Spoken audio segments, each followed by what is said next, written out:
Episode 500 is in the books. Plus, Kyle will say whatever anyone wants to hear. Go figure.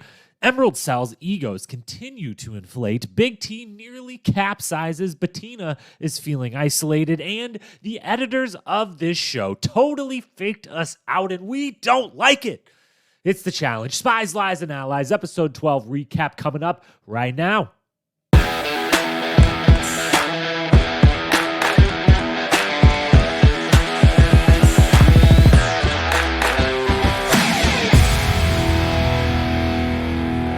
What up, my fellow Challenge lovers? Welcome to The Challenge Historian, where we dive deep into all things MTV's The Challenge, past, present, or future. If it's happening in the Challenge universe, then we are here to document it.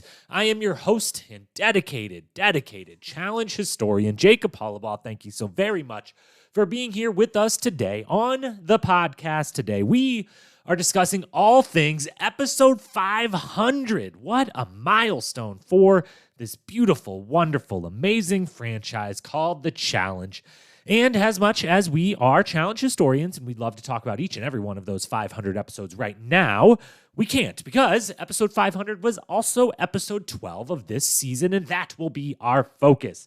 There is all times to discuss all 500 episodes that come before, and eventually we will probably talk about almost each and every single one of those on some platform or another. But today, episode 12, Spies, Lies, and Allies, episode 500 of the franchise. That is the focus. How we are going to talk about it will be the same as we did last week, which means we are officially scrapping the original format for this season of recaps, much the same way they scrapped the original format of this season in this game. And we are going to keep with what we had last week and do the following segments. First up, our Cliff Notes recap of everything that happened on this episode. Then a long walk through the entire episode, discussing any notes from each of the segments of the show along the way. Everything prior to the daily challenge, nominations and everything back at the house, and then the layer, kind of 4 parts of the show. We'll talk about each one in order. And then once that breakdown is complete, we will hand out some awards, same awards as always, and finish it up with the power rankings and predictions moving forward. We plan on attacking this podcast much the same way Emy attacked that elimination, which is to say completely in our feelings going in. But the moment that horn sounds, we are fired up, guns blazing. So let's dive right on in. Let's get it started. All right, starting things off with our Cliff Notes recap, everything that just happened on the episodes. We can wrap our heads back around everything we just saw. As always, these 90-minute episodes can get a little plot heavy, so in case you forgot something, here we go. This is everything that went down to remind you of it all. So here we go. 3, 2, 1, and we're off. Nelson literally wastes 0 seconds once back in the house to get in Kyle's face and call him a snake. They yell a bunch, are separated, and literally no one else in the house seems to care. And also, I don't understand a word that they say when yelling at each other. The next day, and a bunch of people work out as usual. Meanwhile, though, Big T gets her favorite floatie, puts on a face mask, grabs a snack, and goes for a float in the pool that almost ends in her going right off of the side of the infinity pool. CT and Emy began laying plans for getting back on each other's team. Meanwhile, Josh is plotting with Amanda and Ashley how to keep them safe because, of course, Josh can keep anyone and everyone safe. They talk shit on Bettina, who hears it from the other room and continues to feel lonely and isolated in the house. Corey tries to cheer her up, but it doesn't really do much help. At the Daily Challenge, we play Brush Contact. There are a bunch of bags of money that first the males must transfer through a field with another team of males playing defense. Whatever they get to the end zone goes to the females on their team, who then do the same thing, try to get to their end zone versus the other same team's defense. The most bags of money transferred from one side to the other successfully wins. Emerald goes first, with Sapphire defending. And after literally the dumbest strategy by Sapphire's defense, Emerald gets out with 8,000 out of a possible 10,000 transferred from one side to the other. A great first run. Sapphire then goes second versus Ruby. They get 3,000. Ruby then goes third versus Emerald and somehow literally get 0. So Emerald wins their third straight daily challenge. Back at the house, everyone is looking at Bettina and Emy, 2 rookie women left, and same as all season, 2 rookies probably going into the lair. Before that can happen, though, Nelson and Kyle, they fake makeup. Nelson believes every word Kyle says, even though he is clearly just saying what Nelson wants him to say and hear, and is just making it all up at any given moment he needs to. Prior to nominations, both Bettina and Emy go to Emerald's team, either Devin or Tori, I should say, the people running their team, and make their pitch to be the vote so that they can pick their opponent when they go down in the lair instead of being the one chosen. But when Amanda threatens Emerald that Bettina may call her out and she would infiltrate, it sways the Emerald cell into choosing Emy at nominations.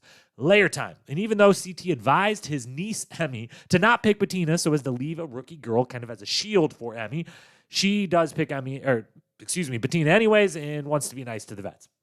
They play a game where you swing a big missile back and forth with a rope to try and knock out your 5 targets. First to knock all 5 targets out wins. Emy starts strong, gets the rhythm down, and nails them all slowly but surely. Bettina's effort is less than inspiring, we shall say. Doesn't get any and is eventually sent home. Sticking to her word, Emy picks Sapphire Cell, sends Amanda to Ruby. Team Sapphire now 4 very strong players, but only 4, whereas Ruby has 5, Emerald has 6, and that is where the episode ends. Whew. All right, so that's everything that happened. Now, let's walk back through that entire episode one more time. This time, let's talk through all the notes we've got, all of the different moments, strategies, everything that is of importance and of notes and of comment, worth commenting on from this episode.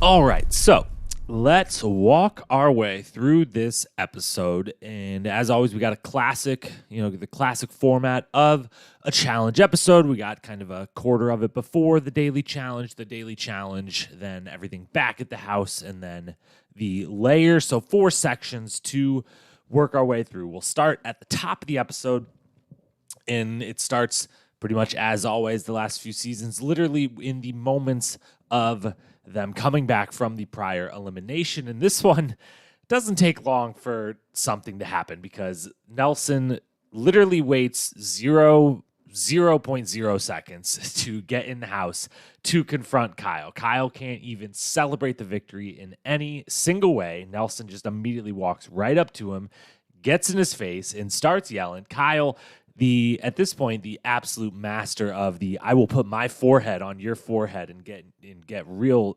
unbelievably close to you immediately fast because that's all we're allowed to do. So Kyle puts his forehead on Nelson's forehead. They're pushing each other. Security steps in. They're yelling.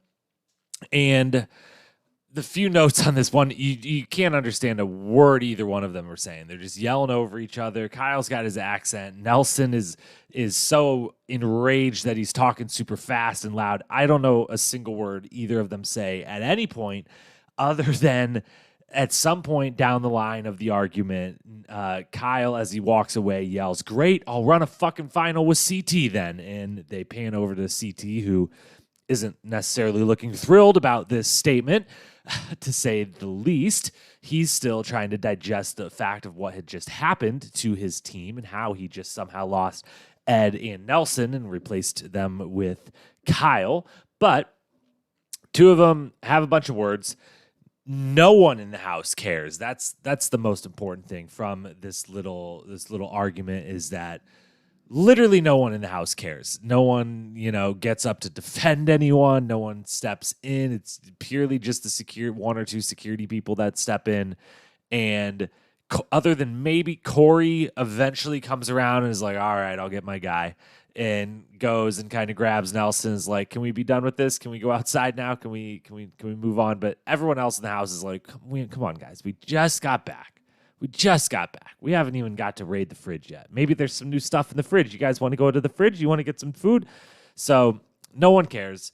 And it's a complete nothing burger because immediately afterwards, they're both like, "Yeah, whatever. Like, I don't really even care." Nelson is pulled outside by Corey after apologizing to the whole group, which was at least a nice little moment that Nelson immediately realizes. And still, while breathing heavy and raged moments after having been yelling at Kyle for a minute straight, he turns to the whole very uninterested group of people in the kitchen and just yells like, "I'm sorry, everyone. I'm sorry. I didn't mean to do this. I'm sorry. And then Corey pulls him outside, and they have their little powwow where, again, Corey mentions, I've been dying to work with you.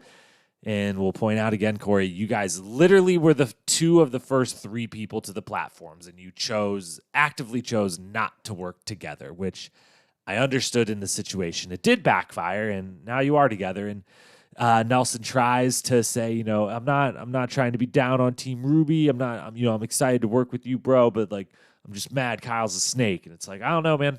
Kind of looks like you're pretty upset to be on this team and not on that other team. So maybe get your shit together. But that goes down. Kyle, Big T, comes to, his aid, checks on him, and he makes it very clear that all he wants is to be on the team of the champions. He wants to win, and he sees CT and Ashley on the same team. He saw a chance to be on that team. He wants to win. He wants to run a final with the people that have won finals before. And you can't fault that strategy. So that's the whole first kind of night they're back in. The next day at the house, then, we get likely the moment of the episode. We get our normal, it's almost guaranteed now in any episode of the challenge at this point, you have to have at least 2 montages of people working out and training, which is fine. All these people are very attractive people, getting to watch them, work out in their underwear, because it seems like all of them refuse to wear anything but their underwear when they work out. So that's great. Lovely to see.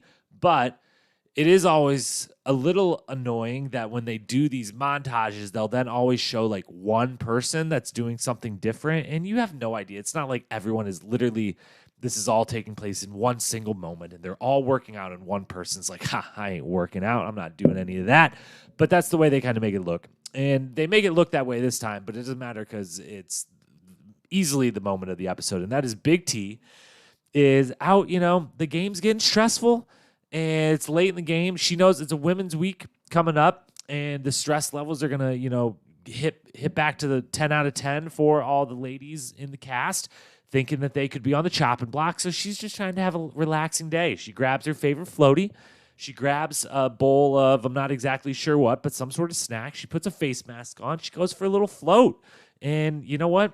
It looks amazing. It looks lovely. Maybe we haven't been seeing it, but in a house that at the start of the season we said might be the best challenge house we've ever seen, all of these lovely things to take advantage of. I don't think we've seen people take full advantage of the pool, or certainly the second pool with the cabana in the middle of it, or any of the accoutrement of the house. Way too much working out, not enough relaxation, if you ask me. And Big T, finally, someone sees it and gets it and says, hey, we're just stuck in this house all day long. I'm going to relax. I'm going to throw a face mask on. I'm going to do a little float. She does her float. She's eating her snack. And she almost goes over the edge. It's an infinity pool. Now, would it have been possible for her to go to the edge? I am not sure. Without actually being there in the water, I haven't watched Aftermath yet. Maybe this moment is brought up. Maybe they expound on it a little bit. I don't know. Big T is a small, light person. Maybe that floatie is not very deep in the water. Maybe it could have actually legitimately gone over the edge of that infinity pool. It certainly looked like it based on her and Tori's reaction. Tori's just walking by, notices Big T kind of almost taking a little snooze there with her head back, like, oh my God, you're going to go over the edge, and has to kind of help her paddle her way back. But it's a very small, quick moment of the episode, but absolutely amazing. Big T continues to shine. Just put that woman on camera, and whatever happens is going to be worth watching, and usually going to bring a smile to your face. So that was wonderful. And then the final thing from that this pre-daily segment of the show is we get the first of what would be many moments of Bettina feeling isolated. We get Josh, Amanda, and Ashley all talking in their bedroom, unbeknownst to them, with anyone else in earshot, which you're always in earshot of other people. There's only 3 of you in the room, and there's still 16 people left at this point, 18 people left in the house, 16 people, however many people left in the house, a lot more than just the 3 of you. Someone can hear. And after first Josh claims, I want to keep you two safe, like we're going to keep my team safe and we're going to keep your team safe because Master Josh can keep everyone safe in this game. And as much as I've defended this season repeatedly throughout the season, and I will continue to do so to a degree. This episode really tested that. And one of the other things that's really testing that is when Josh feels this safe, like he is truly running the game and he can control all of this and he could just tell multiple people on another team, like, I got you, we'll keep you safe, you have nothing to worry about because I'm in control here. You've done something a little bit wrong in the season overall, from how you set it up to how you cast it to everything else. So we'll just say that. But Josh is confident he can keep everyone safe. And in these talks, they obviously have to talk about that. If I'm going to keep you safe, who are we going to be targeting? And the target is going to be Bettina.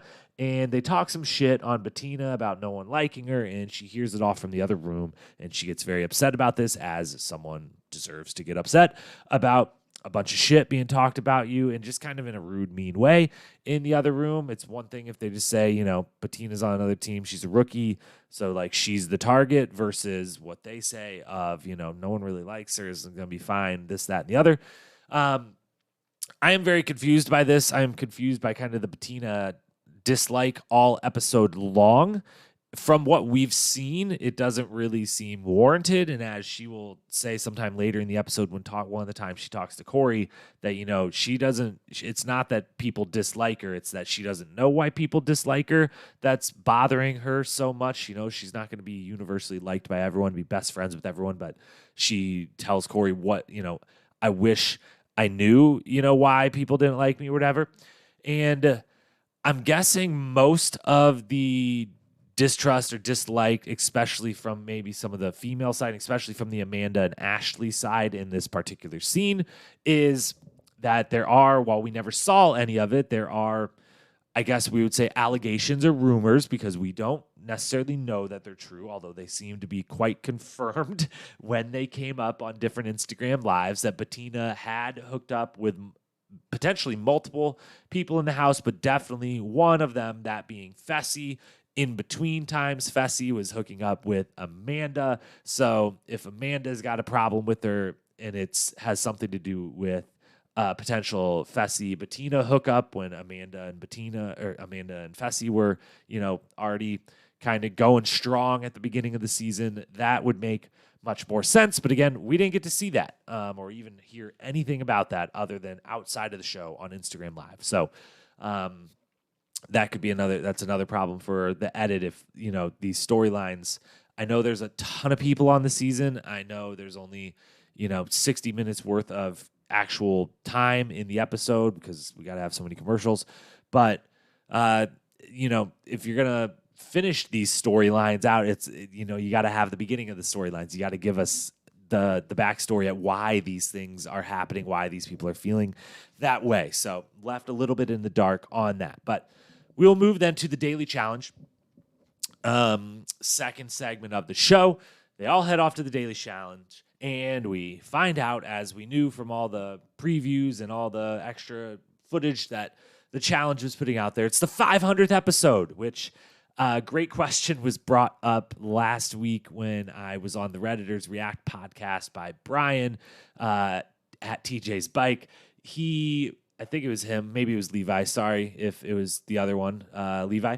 But he brought up, did they have to go back and refilm any of this, or did they potentially say multiple daily challenges in a row that it was the 500th episode? Did they know they were going to cut the episode earlier in the season in half? Very interested to know. Would love to ask one of the producers or executive producers that. But anyways, it's the 500 challenge. They give a quick shout out to the fans, which is very nice. Thank you, TJ and cast, for giving us the shout out, for riding with you all this time. We got you. We're ride or die with the challenge for life, no matter how good or bad any episode or season may be. But let's talk about this daily challenge. Overall, the concept of this daily challenge is very good, very fun, very cool. And when they explained the concept of it, I'm like, I'm in. I love this challenge. This is going to be a lot of fun. I asked in our prediction show, I said I expected a very physical daily challenge to celebrate this 500th episode. And they certainly set up one that could become very physical. However, the product that we get isn't all that great. It has a lot of potential. Like, it legitimately had a potential to be an A daily challenge. It really, really did. I would say we ended up getting about a C+, honestly. So let's walk through, I guess, quickly what they had to do to refresh in case you forgot. One team is on offense, one team is on defense. They rotate till all three have had a chance to play offense and defense. And when you're on offense, the guys start with it seemed to be about 6 bags in total, maybe 5 or 6 bags of different denominations of money. And they have to run those bags through a field about 20 to 30 yards long and get by the defenders and get to their end zone with the bags of money. The defenders are trying to stop them and either push them out of bounds or take the bag from them, at which point that bag is void. And however many bags of money the guys can transfer through their field and into their end zone, they then hand off to the women, and the women take those bags plus 2 extras that are at their end zone, and they do the same thing. They have to run through a 20 to 30-yard field versus the same other team's defenders, and same thing. If they get pushed out of bounds or the bag taken from them, it's void. However many they get to the end, you add that money up, and whoever has the most wins. $10,000 possible. There is 2 bags worth $3,000. There are 4 bags worth $1,000. So 6 bags, I guess, in total, 4 to start. They add 2 in the middle. And again, concept very good. Product, not ultimately that great. Let's start with emeralds on offense, sapphires on defense. That's the start. And this is pretty much this is the whole challenge, honestly, this matchup. Going in, it feels that way. And at the end of the day, it really is, because this is the one that decides the whole thing, essentially. Emeralds on offense. They're coming off 2 straight victories. Sapphires on defense. Now, for the second straight challenge, we get that the fact that 2 teams have 5 people and the one team has 6, and that team with 6 just has a massive advantage in the daily challenge, and that is the Emerald team. And we will talk much more about this later near the end, but that advantage, they got to maybe do some daily challenges where they find a way to balance that advantage. I didn't say it on last week's recap, but like it would have been nice last week if the Ruby squad would have got to, even if they probably wouldn't have made it based off their first performances, but they only had 5, and it would have been great if one of the women would have got to go a second time, because to get to that 6th possible chance to get around and, through their thing. There's not a way to do that with this particular challenge. You can't really add an extra, literally add a body in the moment. Someone can't be duplicated in the moment or whatever. But so Emerald goes, and CT and Kyle blow it from the opening moment. The Emeralds on offense, guys go first. So we've got Devin, Josh, and Manuel running past CT and Kyle. Yes, it's 3-2, and so there's a big advantage. But CT and Kyle, they have a nice little moment beforehand where Kyle's like, I guess this would be the right time to apologize for completely for losing you 2 people and replacing them with me. And CT has a great quote about it, which we'll talk about in quote of the week. But they seem to make some strategy. When they eventually are on offense, they certainly make a big strategy of it.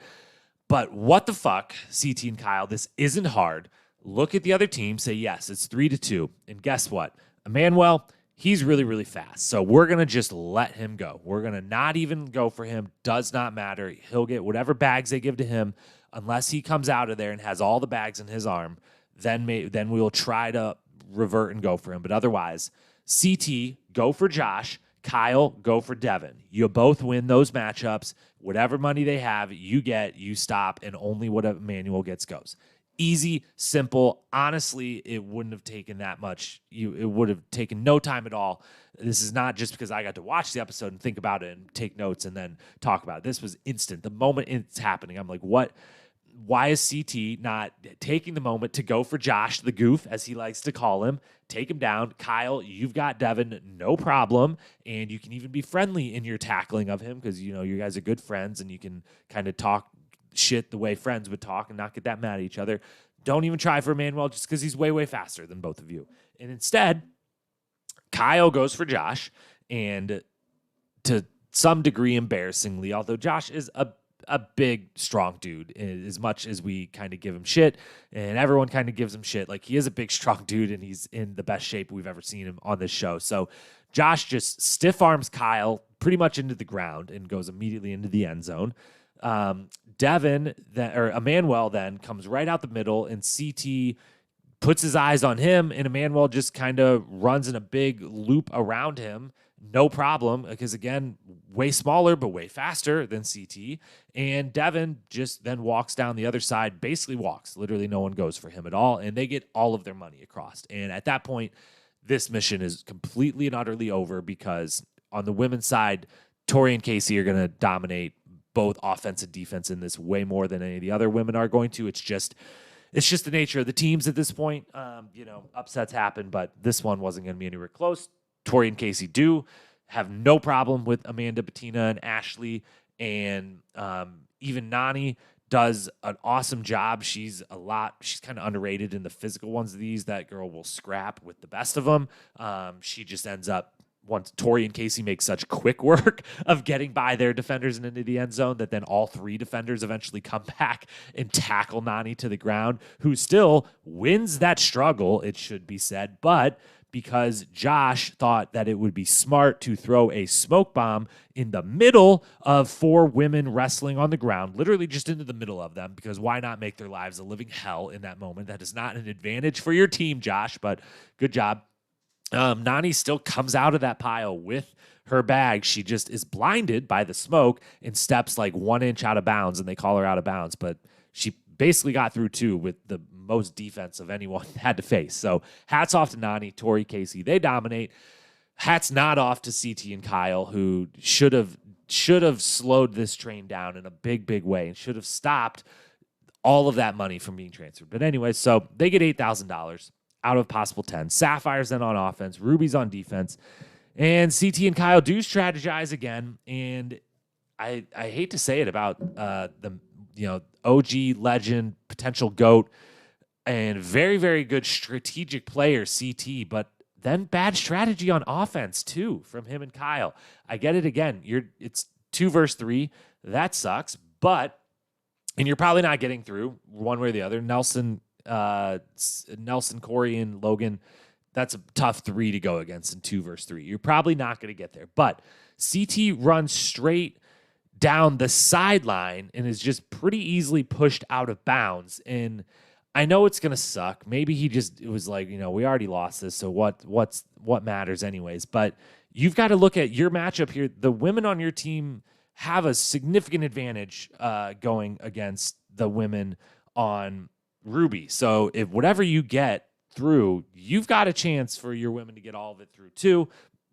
And running down the sideline, you're easily pushed out of bounds if 2 people come from you. Run down the middle of the field. Yes, you are going to get tackled by 2 of them, and eventually probably all 3 of them are going to be on you. But you're CT. At least make them fucking wrestle you in the middle of that. At least wear them out. Let it take forever. Just run up the middle, double fist those, double clench, double arm, whatever it's called for a running back. Cover up those bags.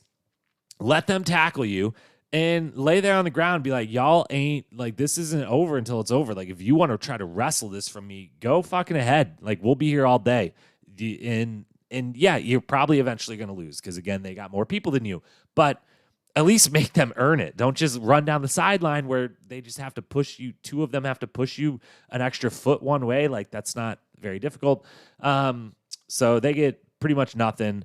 And then the women go and they get their 2 extra bags. So they at least have some money. They can't actually get to 8K, but they're still doing their best, which is very admirable.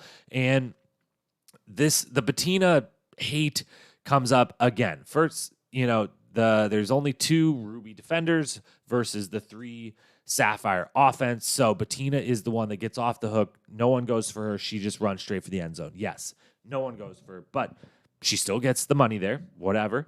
And then after she does, she runs back because Emy is just absolutely destroying Amanda. And Bettina comes flying in, tackles Emy off the top of Amanda. The 3 of them get in a big scrap. Emy is kicking Bettina in the face and throat repeatedly. And Bettina's taking it like a champ, still fighting. Amanda pretty much fully gives up and just is like, I guess Bettina and Emy will wrestle for this now, which, all right, well, I guess Emmy's just getting the bag, but like, keep helping. Bettina came back to your defense. And then when Emy eventually gets the bag and it's clear that that bag is void, Ashley is still fighting with Big T, which shout out Big T. Completely manhandling the champion Ashley here. Big T gets all this, sometimes the whole layup thing, it's challenge, it's elimination by elimination, challenge by challenge, that is fair or not. But Big T is legitimately strong for her size. She's just short as hell. So she's not as big as as a lot of these people. And yes, there are certain, if it's a hall brawl, like, yes, you're allowed to say that that for most other women in the house, that Big T would be an easy one to go against in hall brawl, just simply because she is so short, but not because she is not strong. She is legitimately strong, and she will fight with the best of them, and she has no trouble at all slowing down and stopping and taking down Ashley. Ashley then is yelling. She's getting pissed. She's like, someone come help me. You guys are just standing over there. To which Amanda and Bettina both do kind of stand for a second or two and not realize, we can continue to go help her as well.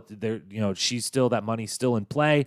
And Bettina does kind of start to run over when Ashley drops the thing. And afterwards, Ashley is only upset at Bettina. She blames everything that just happened on Bettina, which is 100% not fair because, again, Bettina is the only one that gets any money across at all, even if no one goes for her, but she is. She's the only one on her team that goes back to help someone else out. And she's the only one, not Amanda, that started to run over to help you out when you lost your money. So everyone's just taking their anger out on her. Again, if there's this stuff in the past that led to Amanda and then Amanda's best friend Ashley not liking Bettina because of hookups that possibly happened that we never saw, whatever. But unfair characterization in this moment. So Sapphire gets the $3,000 that Bettina gets across, and that's it.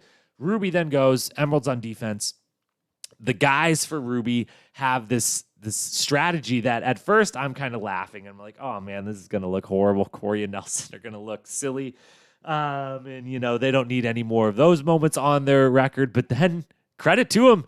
It totally fucking worked. Like, it completely and utterly worked. And their strategy was Logan was going to walk around in a big circle first with the smoke bomb, which didn't really work at all, but was hilarious.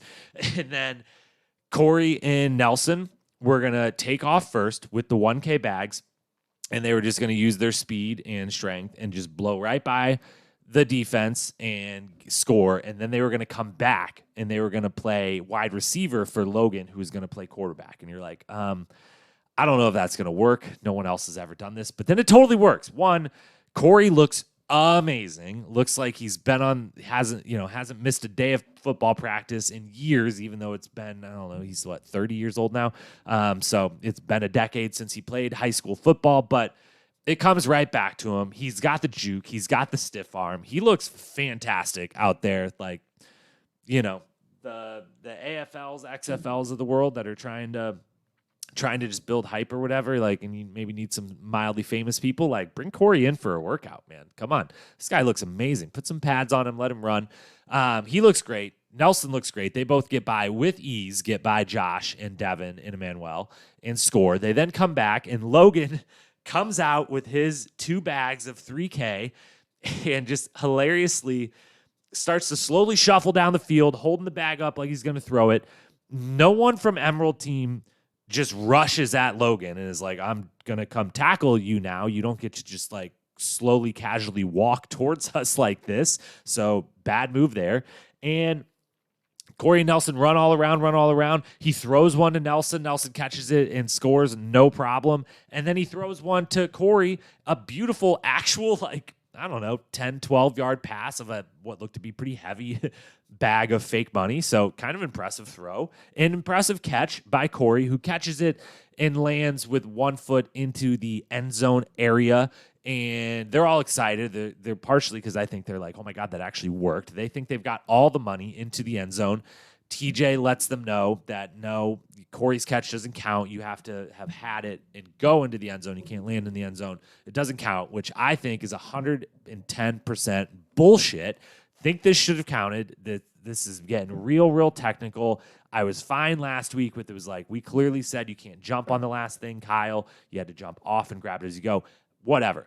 This is bullshit, all right? They come up with a unique strategy. They get all of the bags passed. They get all of it past the Emerald squad, this amazing squad, which Josh, all the laughing and the making fun of Corey and Ruby for messing up again. You three just let all of the bags by. You were the second group to do that, only to the group that had 2 defenders versus 3 on the guy's side. And as we talked about, had a horrible strategy. So good job on offense, Josh and Devin and Emmanuel. But you did a horrible job on defense, and now you're laughing about it. And that's bullshit because yet again, and what's going to probably, credit to them for assembling this team in the first place, but they're going to maybe walk to the final just based on the fact that their women are dominant versus the other women in any daily challenge. And that's what eventually happens. Then, the Ruby offense gets most of the money there. They've still got a shot, but they've got Emy and Big T versus Casey, Nani, and Tori. It ain't going to happen, and it doesn't happen. And that is what it is. Again, the 5 versus 6 thing, and eventually now we'll talk about it again at the end, the 4 versus 5 versus 6. They got to find a way to balance this out and make it fair, but they don't. $0 get in. Emerald wins, and Emerald is getting more annoying by the challenge. So that's the daily challenge again. Concept, cool. Product, not that great. Strategy, surprisingly, from CT, of all people, not that great. Emerald gets the win pretty easily. We then go to the post-daily challenge. We're back at the house. A couple things to make note of here. First, Nelson and Kyle, they make up because it literally was nothing before. And, Nelson kind of apologized for his part. Kyle just starts doing Kyle things and saying anything and everything that he would assume someone wants to hear. I'm sorry. I didn't mean to take your spot. I should have told you. I should have went to Emerald, this, that, and the other. I just wanted to be with CT. I'm sorry. It won't happen again. I want you to get to the final. I want you to win, blah, blah, blah, blah, blah. Nelson, the kind, wonderful, gullible guy that he is. Love you, Nelly T, but it seems like Nelson legitimately buys all this. And in his confessional, doesn't quite say so much, still says, hey, I accept his apology. He's my friend, but I know he's still a snake. I'm not. And so at least he's got that. But in the moment, he seems to buy all of it from Kyle, hook, line, and sinker. Kyle's just being Kyle. And it continues to work.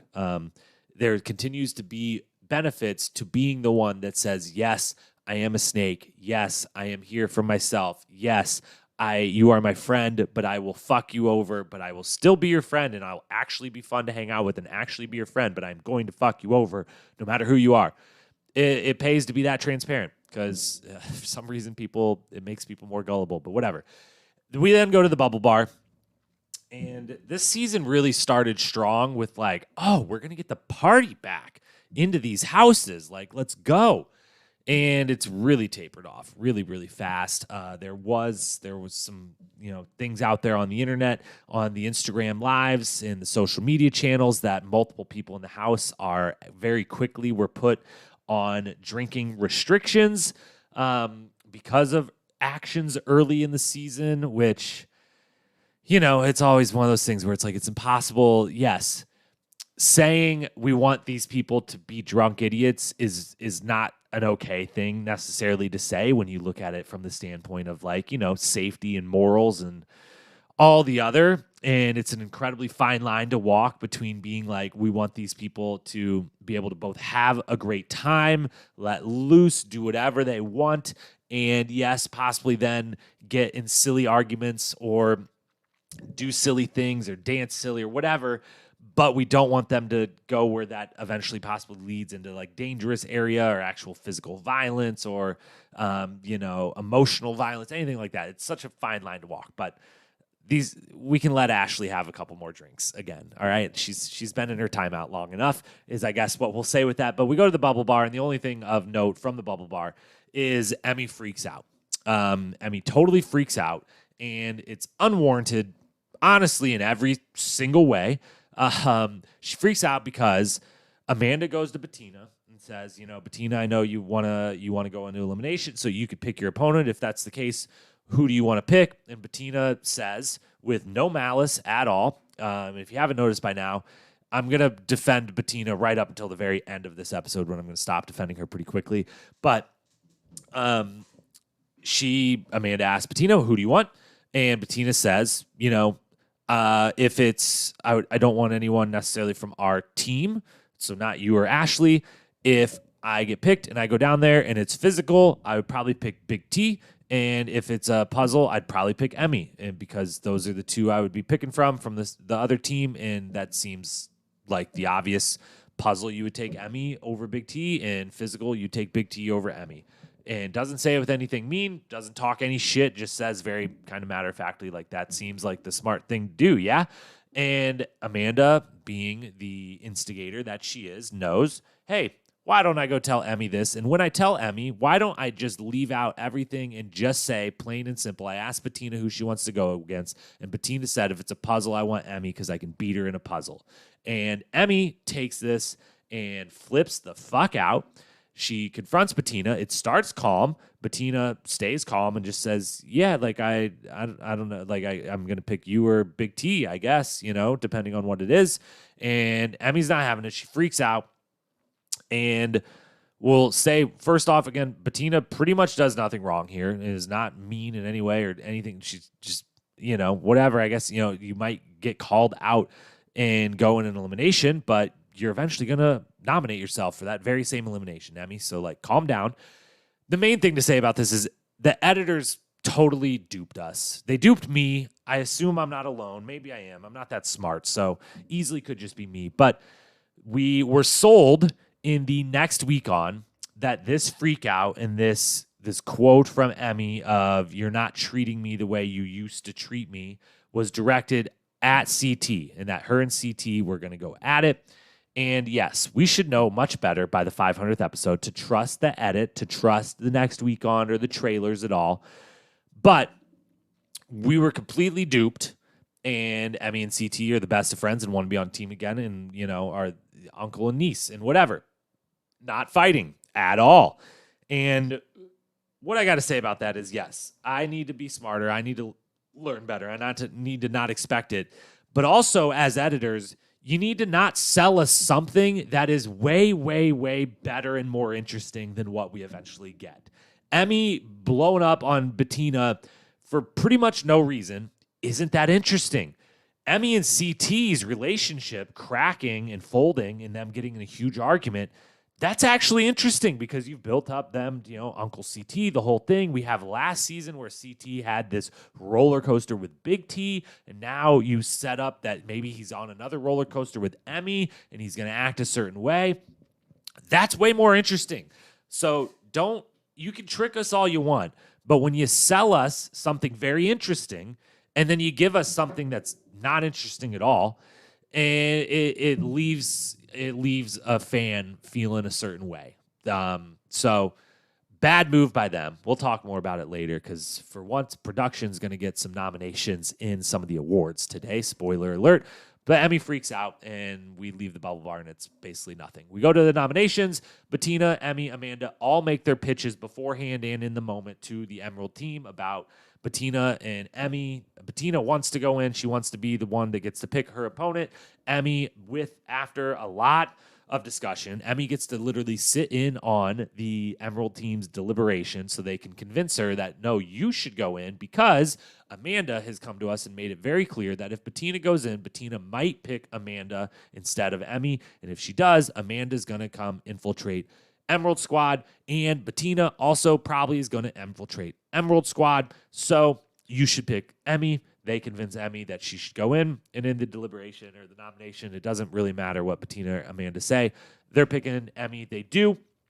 And at this point, Bettina is just totally, totally checked out. The only real last thing to say about any of this is at the nominations and the vote, we talked about on the one of the last episodes we did, the one we did yesterday, preview and predictions, review preview episode, that last week on that Redditors React podcast that we've referenced a couple times this episode and last episode, the three of us, me, Levi, and Brian, talked about are these teams actually voting as individuals? Is the Emerald Squad, because they're the only ones that have got to do it 3 times now, actually all 6 voting, and could they potentially tie, or all vote for different people, or are they submitting one name as a group? In this one, for the first time, we eventually came to the conclusion, based off the last 2 and based off the fact that Aftermath was not showing these votes, that they were just submitting one name.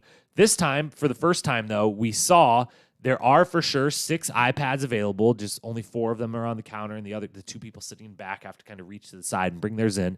But TJ says in his little pre-made clip, he says something to the effect of possible deadlock. He uses the word deadlock. And then we actually see all 6 people vote, and maybe it's just edited this way, but we see them actually kind of stop and think for a second before they all select their vote. So they are voting as individuals. I think they made it as clear as they could this time around. So maybe that means in the future we could get some actual interesting, a tie or a divide between the winning team of who they should vote for. But they pick Emy. And so on to the last section of the show, the layer. Emy picks Bettina for which the only interesting thing to say about that is that CT tells her right up, she goes to CT right before and says, "What would you do, Uncle CT? Whatever you tell me, you know how to play this game. I will do whatever you say." And CT tells her, "Hey, there's, Big T, if it's physical, you could pick Big T or Amanda too and still have a great shot. I still think you'd be the favorite. And if we did that, it would leave Bettina here, and it would leave one other rookie, so you wouldn't be the only rookie female left. You don't want to be the last rookie female. You should have her kind of as a shield." Fantastic strategy from CT. This is the strategy we expect from CT. He does kind of throw Big T under the bus again, which was hard to watch, but it is what it is at this point with that relationship. But Emy goes against what she does, what CT tells her, and she picks Bettina and says the reason is because she wants to be nice to the vets. She doesn't want to bother any of the vets, which I guess we've come this far, so why would they start now? Why would anyone outside of Michaela or Priscilla have a spine at all? And that's not fair to the rest of the rookies. A lot of them at least wanted to take out a vet. They just ended up there. So not very fair, but Emy's been working with the vets the whole time. She's been treated the best, I guess, by the vets throughout this, even though this is her 3rd time in elimination. You might notice that, Emy. But she picks Bettina, and yes, that's a good choice for the elimination that she eventually wins. But I do think she would have, I agree with CT. I think, especially once we saw the elimination, I think she would have beaten Big T pretty easily as well. I think she would have beaten Amanda pretty easily in this as well. So I think for her long-term strategy, it would have been a better call to do that and keep Bettina there. But she doesn't. The game they play, it's a solid game. I forget what it's actually called, but they've done something similar before. I've been a bad historian all season long. I keep having these moments where I'm like, I know they've done this and I can envision it and I could see it, but I can't tell you what season it necessarily was. But at some point they had guys swinging a large log to break through a wall of some sort, and I'm blanking on when or where that was. But they've done something similar to this before, and it's a solid game. It's not the classic I was looking for episode 500, but it is what it is. It's a decent game, but it's not a good competition. No excitement at all. Bettina can't get the hang of it at all. Looks a little lifeless through it all, and seems to have just kind of given up. Neither of them. Credit to Emy for getting all 5 with what I think was not. I don't know. It was a good enough strategy from the fact that it eventually worked, and she was strong enough that even with potentially bad form and strategy, she was still getting that thing swinging high enough to knock out the targets. But yes, you would get a lot more tired, but the one strategy from when this game's been played before is you hold onto the rope the whole time, and you run forward with it, and you run backward with it, and you're running back and forth, and you kind of take times making runs at it and stop and pause and catch your breath. But the whole, Emy, and both of them were trying it, and Emy was doing it more effectively, but throwing it and letting go of the rope, and then as it's coming back, you have to catch a dangling rope every time, seems to have made it a lot harder to keep the momentum without slowing the momentum down when you're grabbing onto that rope again, which was a lot of Bettina's problem. Was she would swing it forward, but then on its way back, she would grab the rope and literally stop it back. And so she was swinging it forward just off strength and no momentum and couldn't get it very high at all. My, sports analysis assessment of this is that, without ever having done anything like this, obviously, is that the best strategy would have been a 1-2-3 strategy of go forward, pulling it as far forward as you can, then run backward as far as you can, all still holding it, and then launch it forward. And you just take one run both times, forward, backward, forward, and let go. That seems to me like it would have been the most efficient and effective strategy. I think doing that, you would have been able to get it high enough to hit the missiles. You wouldn't have went 100% on hitting them. You would just, but hopefully a decent amount of time, you would have got the aim down eventually. Anyways, Emy wins. Bettina's gone. And again, we didn't get enough of the Bettina early on to know why everyone dislikes her in the house. And seems like a sweet, wonderful person. But not going to see Bettina again. We get the TJ, nice having you, and good luck. We get we hope to see you again. We know we'll see you again. Nothing that. You can always tell from what TJ says what the likely fate of these people is going to be. And Bettina ain't coming back. Doesn't seem like it. So goodbye to her. And welcome back to a new team, to Emy, who picks Sapphire. Of course, no drama there. We know she wants to be with Uncle CT. So she picks Sapphire. And as we now know from last week, that means she also, even though she just sent a Sapphire member home, she does have to replace someone, and she sends Amanda over to Ruby, which, a few things on that.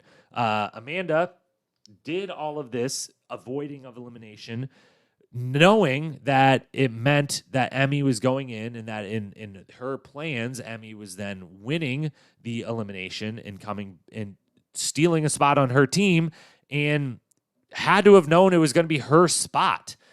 Because you would assume, even if everyone likes you the same, they're going to want Ashley over you on the team because she's the champion or whatever. And CT's going to be like, I want her still with us. And Emmy's going to be like, I want the champion still with us. So not maybe the best move by Amanda in the long run for that. And we got to ask, is Amanda, we get in the next week on something to the effect of Amanda threatening to sabotage her team, which wouldn't make a lot of sense now. The Ruby team has 5 people, and the Emerald squad still has 6, and now the Sapphire one is only going to have 4. And we'll talk about it again here, as we did earlier, a little longer on this one, that it's going to be 4 to 5 to 6, and they are going to have to make these daily challenges somehow even, or at least closer to than they have been so far, to an even playing field. And guess what? I'm totally fine if you go the other way. We've seen in the past with a team with less people, someone gets to go twice. It means that maybe CT gets to go twice. And that's bullshit because CT's as good as it gets. I will be a bad historian again and say, I can't remember the exact season. It was fairly recently, but there was one where Jordan was the one who got to go multiple times for his team in a swimming relay of sorts. Might have been on one of the maybe War of the Worlds 2, just because that was the last, maybe that one, I don't know. But there's been plenty of times in the past where the team with less people, they get to go multiple times, and sometimes that's a huge advantage for that team then to be able to have someone really good go multiple times. Sometimes it doesn't work out. We've also actually seen Jordan go twice before when someone didn't have a partner on another season on the side of a semi-truck, and one time he did great and one time he did bad. I know Darrell's had to go as multiple times as because someone didn't have a partner or whatever before and kind of did good one time, bad the other time. So it doesn't always work out, but sometimes it is a huge advantage. But I'd rather the team with less people get the advantage because someone good gets to go twice and perform twice than the Emerald team that has 6 just has this huge advantage because 6 people is way, no matter who they are, is way better and more beneficial than having 5 or 4. So interested to see how they handle that moving forward. And if they don't handle it well and Emerald just wins again and somehow no one infiltrates Emerald again, this just could turn into like 6 versus 4 versus 2 or whatever. So the numbers are getting skewed quickly. That 4-person team, though, is a strong team that we get now. We get CT, Kyle, Ashley, and Emy. and they're feeling strong, even if they're only 4. Feeling, they got a good solid 4. But Amanda can't feel that bad. The Ruby squad still is. They've still got the best. They've got the best guys in the house for sure at this point. With Logan potentially, seemingly feeling better 100% with his leg. Good athlete. Corey and Nelson, real good athletes. They're way better. I would take them every single day over the 3 guys on Emerald. And I would take them just from the number standpoint over CT and Kyle. So they've got the best guys. And Big T and Amanda are smaller, yes, strength-wise than some of the other women on the other teams, but they'll get down in those physical ones, as we saw from this very daily challenge. And we've seen plenty in the past, and they're both smart, and they both can run. They both came to compete. So the Ruby Cell's not looking too bad right now. So that's all that. Last final question, I guess. We'll get a little ahead of ourselves, but who will Logan go against next week? I guess is our only exciting thing looking forward to next week is who's Logan going to go against? Because obviously, unless somehow they win, Logan's going in as the only rookie left. But that's the layer, and that is it for our walkthrough of the episode. So that's everything noteworthy that happened. Let's move into the awards segment, hand out our normal 5 awards for this episode, the 500th episode, episode 12 of the season. As always, we have 5 awards to hand out. Best strategy, worst strategy, best quote, best moment, and episode MVP. Let us start, as we always do, with the best strategy. Only 2 nominees for this. And you know what? Actually, in the moment, I'm going to add a 3rd nominee to be fair to him. So the one we're going to add, 3rd nominee, first nominee, I guess, is CT for his advice he gives Emy for thinking through. That is solid strategy from him to keep advising her, hey, you have just as, kind of same odds of winning a physical elimination versus these other 2 people. You might as well keep Bettina around. It seems like no one really likes her, and she's a rookie. And so then she'll kind of be your shield to get thrown in next time if you don't want to keep going in over and over. And maybe she won't pick you next time if you don't pick her. So maybe you can swing that deal.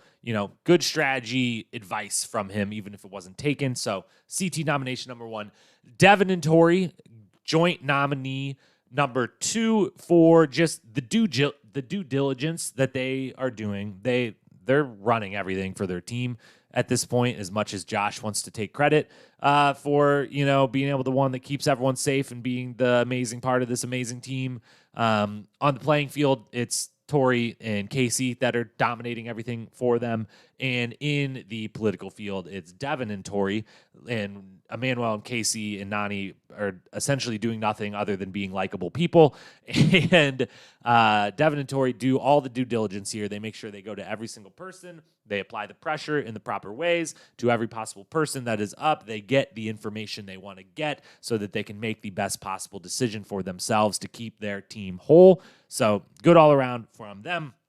The winner of the best strategy of the week, though, is Amanda, even if it does result in her being on a different team, and a team maybe she wants to be on a little less than her former team. She does keep herself out of elimination, and she does so in a very smart and veteran-savvy way of knowing exactly what to say and do to make the proper threats, and she has a credible enough history that those threats hit home, even if Devin wants to say that they don't, and this has nothing to do with what Amanda is doing. It has everything to do with Amanda's threats, and so she keeps herself out of elimination and is great strategery in the process. So Amanda gets the award for the best strategy this week. And then over to the worst strategy side. Only 3 nominees as well, but way more egregious offenses than there was great strategy. There was solid strategy from those 3 nominees, but there was really bad strategy from 3 different people in this episode. So the first one, we've actually talked about all of these at some point of the episode so far, but CT and Kyle. Again, when you're on defense, I know it's 3 versus 2, but you're CT and Kyle. And they're Devin and Josh. And if you make the matchups correct, CT, you should have no problem. You should relish in the chance to take down Josh and tackle him or push him out of bounds or whatever. And Kyle, you should have no problems taking down Devin and doing the same. Let Emmanuel go. Who cares? That's easy. It's not that hard. It should have been easy and quick to think of in the moment. and you should have at least put it back on them to be like, are we smart enough to just give the really fast guy like all of the bags, which they each had, I guess they didn't each have 2 bags because there's only 4 bags to transfer at the time. So I don't know which bags they actually gave to Emmanuel. Maybe he had the 2 $3,000 bags and it wouldn't have mattered anyways, but you take those chances. CT, go straight for Josh. Kyle, go straight for Devin and let Emmanuel go. Bad strategy there. Second one, Emy. CT laid it out for you. We just nominated him for best strategy for the strategy that he gave you to keep a rookie available that isn't you, and to take the same odds versus Big T or Amanda as you pretty much probably had versus Bettina, with respect to all 3 women in that probably would feel a certain way that they're better or worse or whatever. Who cares?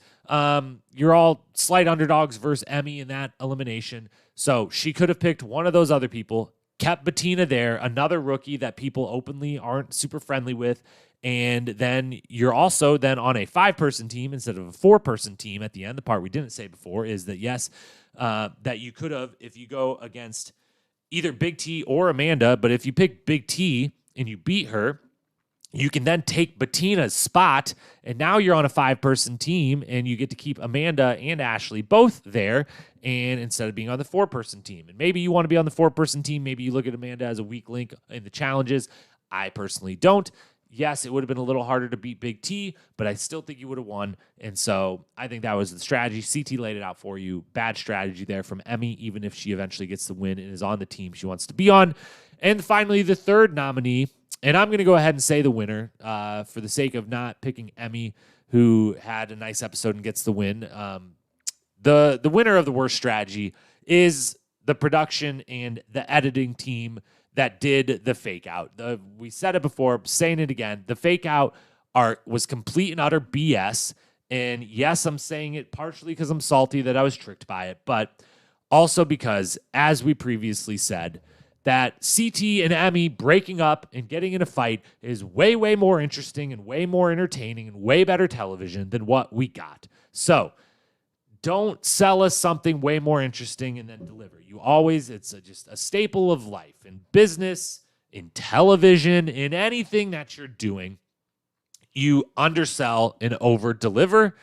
Never, never, never want to be the ones that are overselling and under-delivering in any way of life. You don't want to be that. If you can oversell and then over-deliver, that's best case scenario. Great. You build as much hype as you can, and then you actually exceed that. Fantastic. And we've had moments where the challenge has done that in the past. But definitely, definitely, definitely don't oversell us and then way under-deliver on that, because it's just going to leave a shitty feeling in our mouths and in our eyeballs when we're watching this.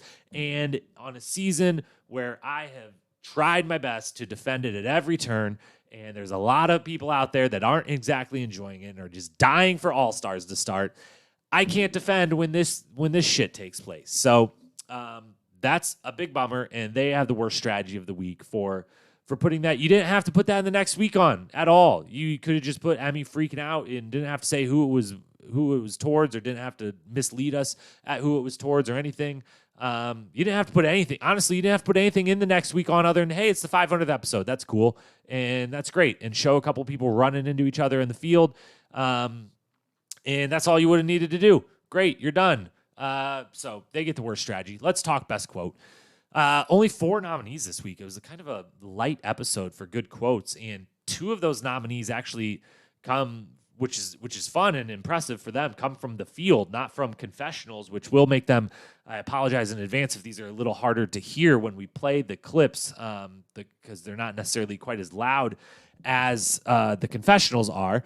But first nominee is Kyle for when they announce that it is episode 500.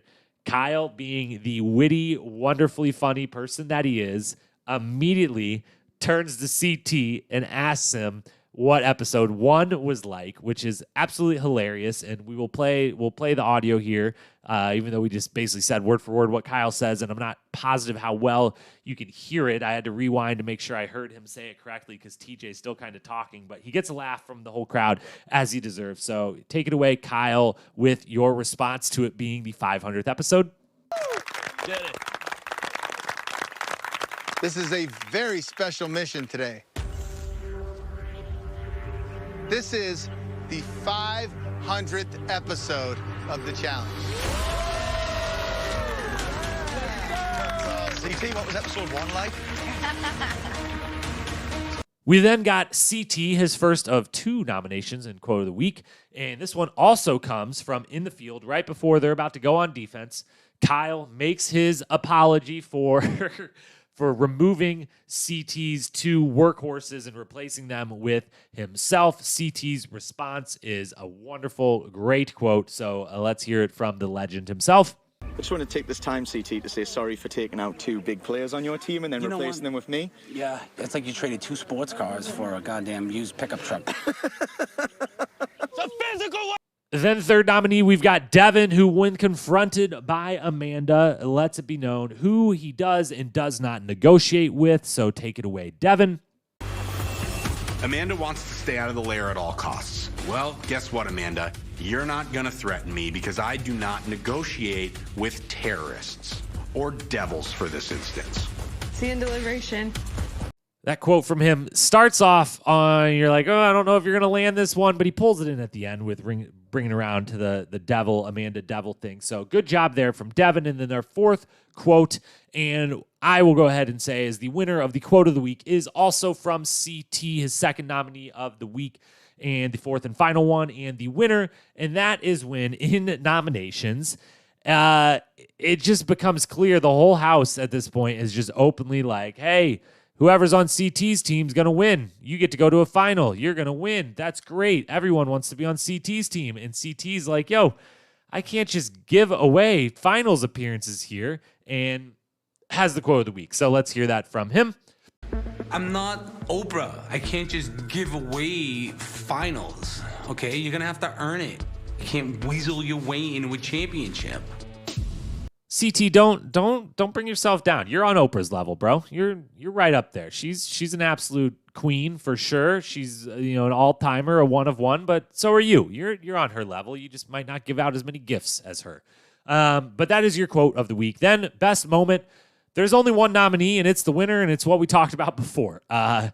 It's Big T on her floatie, eating, doing a face mask, and almost floating her way right off the edge of that infinity pool. For the second week in a row, the best moment of the episode, hands down, is just a small, fun, funny moment from the house. Last week, it was Amanda explaining childbirth to Kyle, and we said we would love the full, what likely was 10 to 15 minutes long conversation and laughter had in that living room that we got 60 seconds of. Give us the whole thing. Same with this one. I would have loved, show Big T putting on the face mask, show her make that bowl of whatever she was eating, cereal or fruit or whatever she had with her, show her get on the floatie, lay out there. I would watch the 10-minute long extended version of this, silent version of her just going through this, getting on the floatie, almost going off, Tori somewhat rescuing her, Big T rescuing herself. It was the best moment of the episode. The most fun I had while watching this episode. And I'm not even going to nominate anyone else because it was the clear winner. So then MVP of the episode, 4 people nominated, 1 winner. Amanda gets some votes for being good strategic in this episode and just being a little more prevalent than she has been in some of the recent episodes. She gets some votes. Bettina gets some votes. Are they sympathy votes? Yeah, kind of, because again, I don't necessarily agree with all the kind of rude shit talking that was going her way.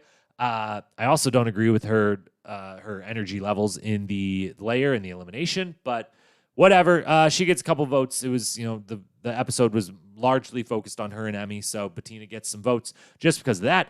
CT receives some votes, even if he had horrible strategy, which is just astounding. I still can't believe I'm saying that over and over with CT in the daily challenges, but we do also know that he sometimes is doesn't necessarily always want to win any of the daily challenges, especially on a Women's Day. So maybe there's a little bit of that in there that we aren't acknowledging enough. But he gets some votes just for he was pretty prevalent in this. He had some good quotes. He is plays uncle to Emy. He offers her that good strategy all around. He gets some votes, but Emy is the MVP of the episode.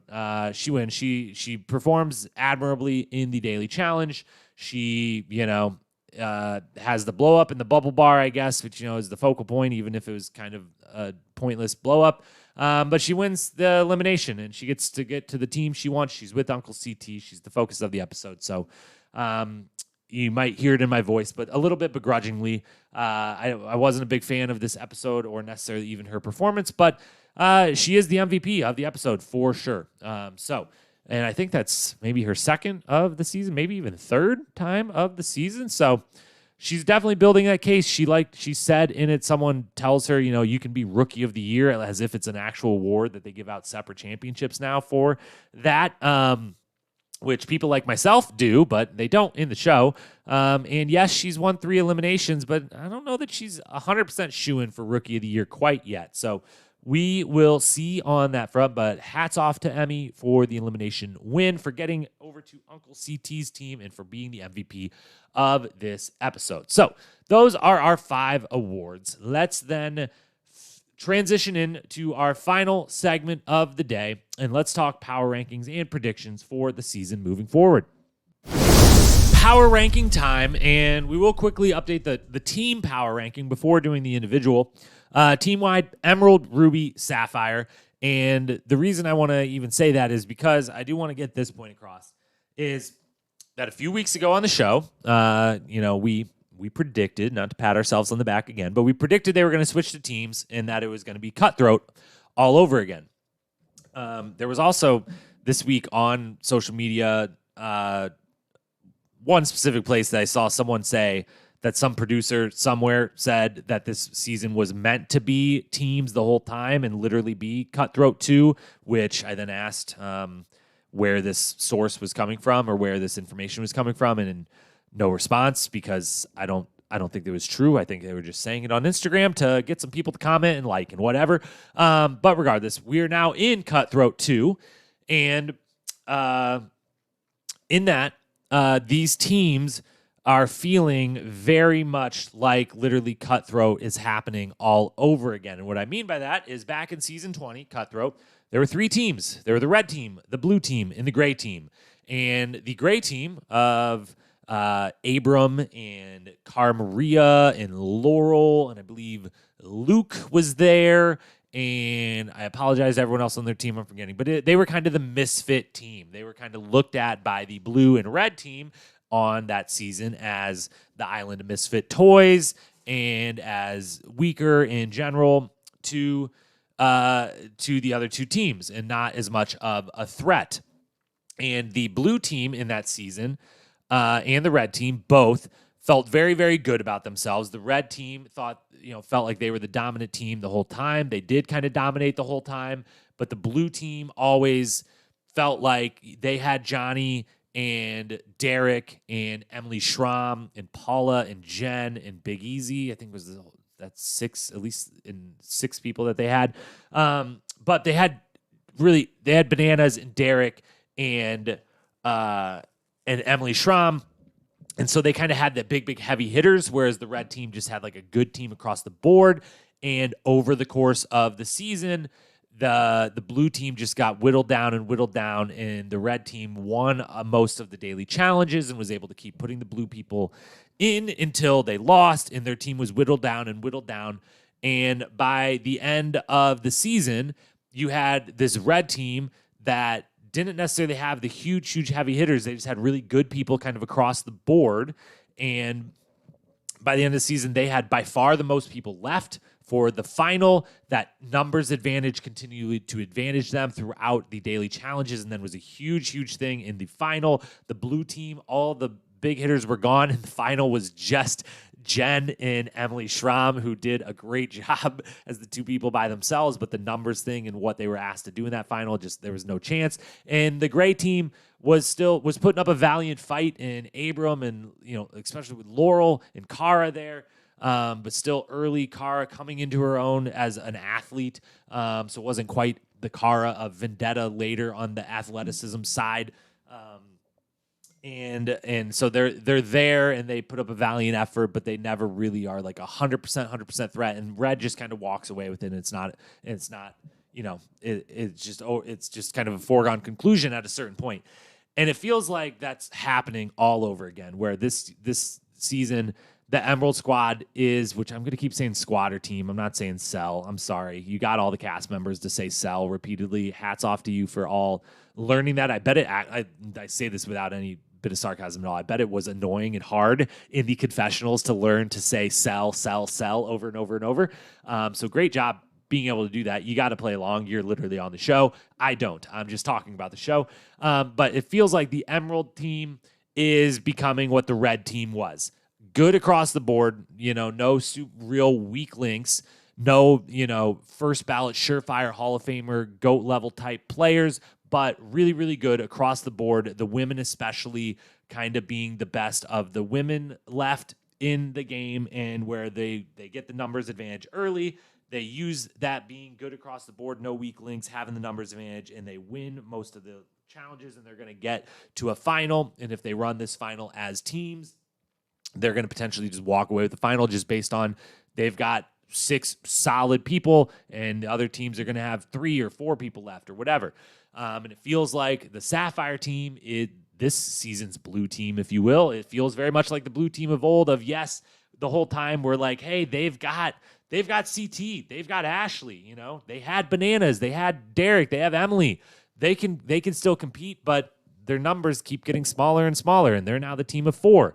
And, very much Emmy's the last rookie girl left. So when women come around again, I feel like Emy is going to get very upset because she's going to go back into that layer one way or the other. And I feel like Kyle is going to get picked to go into the layer one way or the other. So, and it feels like Ruby is just going to continue to be the team that, has some moments, has a better chance than people give them credit for of winning daily challenges or maybe even of winning the final when we get there, but are going to kind of just be that island of misfit toys. So it feels like it literally is Cutthroat all over again, and that the team aspect is playing out in kind of in the same way that it did back then. So I wanted to say that. Let's get to our actual male and female power rankings, individual power rankings. And again, this is rankings based on who I think is in the best position to make the final and win the final jointly, kind of weighing both of those the same. And so knowing that I feel the best about Emerald and then Ruby and then Sapphire does influence these rankings to some degree. I think we did ladies first last week, so we'll go with the guys first this week. On the guys' side, 8 people left. CT holds down the number 1 spot, for the simple reason that it seems like even Josh and Devin, who have zero reason not to throw CT in every freaking time, are, other than I guess he could come back and take your spot, but you're not going to beat him in a final. You're just not. So you got to throw him in every time you get a chance to, and doesn't seem like anyone is. Seems like everyone's now just going to scramble to get CT on their team for the final, and that means I think he's going to walk right to the final and he's going to win it. So he holds down the number 1 spot.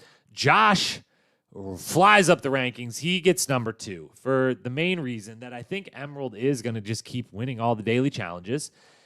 And that when they do, even if they don't on a male week, I think Emmanuel or Devin are going to get called out from their team before Josh is going to get called out. And I think also, if they don't, and if someone infiltrates their team, I think Emmanuel and Devin are going to be chosen to be infiltrated before Josh. If you're a guy coming into that team and you're picking between all 3 of them to replace, as odd as it might sound to say, I think I'm definitely leaving Josh there for the strength factor, and I'm removing Emmanuel or Devin and taking their place. So I feel like Josh is just in a really good spot and is going to probably make his first final here and have a shot to win it.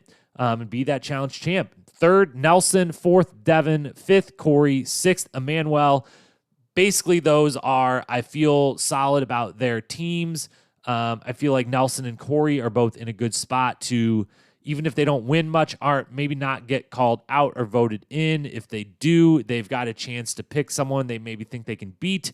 And no one's going to maybe want to join their team. Devin and Manuel on a good solid team in a good standing. But again, I think they're a little lower than what Josh would be, or even what I'm putting Nelson here, just because I think they're susceptible to being the one that gets either thrown into an elimination if they don't win the daily challenge, or being the one that is infiltrated and moved to a weaker team, and then in a worse position after that. So that's that. And then Kyle and Logan at the very end. Logan's at the bottom. Nothing against him. He's definitely going into the elimination next week as the last rookie guy. And Kyle, I think, is the one that is going to get called out potentially multiple times. Fair or unfair is going to get called out over and over, just based on if Emerald continues to win all the challenges, and it's Corey, Nelson, Logan, Kyle, and CT are the only ones up for elimination. That's a really strong group. And so I feel like it's going to be Logan versus Kyle next week in the layer. On the female side, Casey, Tori, 1, 2, no change there. Doesn't look like that's changing anytime soon. The only possible way that could get shaken up is if someone infiltrates and moves one of them, which I don't see that happening with Casey at all. And the only reason I could even imagine it ever could happen to Tori is if someone says, like, hey, I don't want to split Casey and Nani up, or if Casey finds out and is like, hey, like, I want to be on the team with Nani. Tori's amazing and I like her, but like, if you're going to do this, replace her, because like I don't want to split up me and Nani. But I would assume anyone that infiltrates is going to be like, I want to keep Tori and Casey on the team, and I want to be the third woman in that trio. So bye Nani, which is why Nani's further down the list than Casey and Tori. Amanda 3rd, Ashley 4th, Nani 5th, Emy 6th, Big T 7th. All of that is based on basically, again, more or less who I think is going to continue to go into eliminations on the female side, which I think will be Big T and Emy and Nani are kind of the three are going to be highest odds of going into one, if not multiple more eliminations, and then potentially either losing or going home, or moving way up these rankings if Big T or Emy switches onto a better team, or switches into the Emerald team and takes that third spot alongside Casey and Tori. Who knows? But Casey, Tori, Amanda, Ashley, Nani, Emy, Big T. Now to predictions.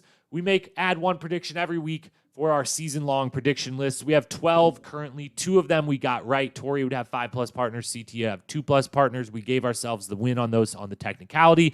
We have 3 wrong so far. Fessy, first vet, targeted. We got that wrong. Ed would make the final. That was wrong. Anissa would make the final. That was wrong. Literally the episode we made it. So we are 2-3 right now with still in play. CT is going to win. Still seems like it's going to happen. Devin will make it further, and Josh, seems like we're going to maybe lose that one on a tie maybe in the end, but who knows? A lot of season left. Josh and Amber will not make the final. Amber is gone, but it's looking more and more like Josh is going to make the final, so we may get that one wrong, but it's still in play. We will not see any more DQs for injury or fighting. Looking better again after last week. It was looking worse with Logan limping around, but he seems to be better, so that one's still in play. Devin will not see an elimination unless a rule or purge forces everyone to do so. That's still in play, but feels like if they lose, he could be a candidate. Ruby team is the cast-offs team. Everyone wants off it. 2+ Ruby team members will volunteer for elimination to make the switch. 2 players have left Ruby's team, but I said specifically 2 Ruby members would volunteer for elimination. One of them did this week, so we're halfway there on that one. And then I added last week the final challenge will be individual and not in teams. I already feel like I'm wrong on this. It feels like it is actually going to be a team final, so we'll see. Still in play. So 2 right, 3 wrong. 1, 2, 3, 4, 5, 6. 1, 2, 3, 4, 5, 6, 7 still in play. And we will add it to the new one is that I don't know how or when or why necessarily, but I just get the feeling that all those seeds that they planted of CT and Tori working together throughout the season are going to come to fruition in that CT and Tori will end up on the same team for the final. So this is contradicting my other prediction that the final will be individual. But again, I already wish I could walk that one back, and I think it's going to be teams. And so our new prediction is that CT and Tori will end up on the same team for the final. That is our predictions. That is our power rankings. Those are our awards. Those are our thoughts. Those are everything on episode 12, episode 500 of The Challenge. What a wonderful show. What an amazing, beautiful, wonderful series of episodes and seasons and show this has been, and The Challenge is and will continue to be not the best episode. Got to be honest about it. I was hoping for a great back half of the season, and it feels like we're going to have to sit through one more episode of, Logan's going in and maybe he'll win, maybe he won't. But the rookie thing has to, there's only 3 of them left. So it's got to end at some point. We got to get some real action here at some point. Hopefully we will. But thank you, as always, for listening and being here today. As always, anywhere you want to find us, search Challenge Historian, whether that's on Instagram to follow along there, on YouTube if you'd rather watch these podcasts than listen to them, or maybe that's where you're watching them right now. There will be some extra YouTube content coming soon. So Challenge Historian YouTube, Challenge Historian on Instagram, Challenge Historian on any podcast platform to find this podcast. Make sure you hit the follow button on Spotify. You hit the subscribe button, I believe it is, on Apple Podcasts. Wherever you listen, follow, subscribe, rate, review. All of that is a huge help. That way you don't miss an episode. We will be back next week, 3 times next week. 3 podcasts, 1 week, coming in hot with the content next week. We will have our Tuesday review preview. Get us ready for episode 13. We will have our episode 13 Spies, Lies, and Allies recap late Wednesday night, early Thursday morning. And then we will have, I promise next week, probably Thursday, maybe Friday, just depends on what the rest of the schedule looks like, but either Thursday or Friday next week, we will have our All-Stars 2 cast breakdown season preview podcast, and that'll launch us right into doing dual pods, Spies, Lies, and Allies, right alongside All-Stars 2. So 3 podcasts next week, possibly a 4th piece of content with our challenge season pitch video coming out as well. So a lot of stuff coming your way. Follow along. Follow really following Instagram at Challenge Historian is the easiest way to not miss anything, because we will start to post now with so much different stuff coming out. We will make sure we are posting clearly about what's coming out, where it's at, where you can find it. So that's kind of always going to be our hub, our main base. We will get the actual website up very soon, hopefully, that houses all of this as well as a one-stop shop to go to find everything. But thank you so much for being here. Thank you for listening, for watching, for being a part of this community. And with that, I will talk to you all next week. Peace.